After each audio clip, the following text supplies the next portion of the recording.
Welcome back to channel and an amazing live stream video, guys. So guys, today we are talking about the walls and the Trump issue and the Minnesotan fraud. So guys, welcome back everyone again. So, a sharp political clash is unfolding, and it centers on one explosive question: when was the fraud was exposed, and it calling out accountability, or is it a political revenge? Minnesota Governor Tim Walz says former President Donald Trump is intentionally spotlighting fraud out of what he calls petty vindictiveness. That accusation alone is now becoming a major story. So, what has exactly happened? Walz argues that Trump isn't motivated by justice or transparency, but by retaliation. According to Walz, Trump is using fraud claims as a political weapon, not because the issue suddenly matters, but because it serves his personal grievances. So, guys, what is the actual truth? In Wall's words, this is about payback, not the policy. But that framing raises an obvious question: if fraud exists, does the motive really matter?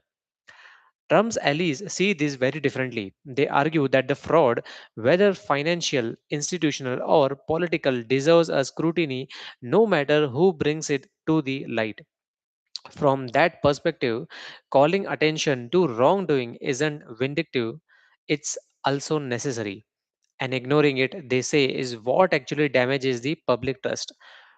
So guys, what makes this movement significant is the timing.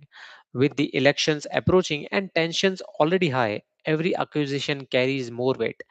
Wall's comments suggest Democrats are concerned that fraud narratives could energize Trump's base and shift public attention away from policy debates and towards institutional credibility. That fear alone explains why the language has become so charged. This debate also exposes a deeper divide in the American politics. One side increasingly views investigations through the lens of intent and personality, the other focuses on outcome and evidence. If wrongdoing is proven, does it matter who demanded the investigation, or does dismissing it as vindictive undermine accountability altogether? By labeling Trump's action as pity, Walls may be trying to deflect their impact, but critics say that strategy risks by backfiring because it can sound like deflection rather than a denial. In a political climate already saturated with distrust, voters are less interested in motives and more interested in the real facts. So, guys, the real takeaway here is simple. When leaders argue over the why fraud is being discussed instead of whether it occurred, the public is left to wonder what's being avoided. Whether this controversy fades or explodes will depend on what evidence emerges next, not on who gets blamed for talking about it. So, guys, stay with me for clear, direct breakdowns of the political stories that actually matter. Because in the moments like this, how leaders respond can be just as revealing as the accusation themselves. And let me know your thoughts in the comments. What do you think on this? Thank you.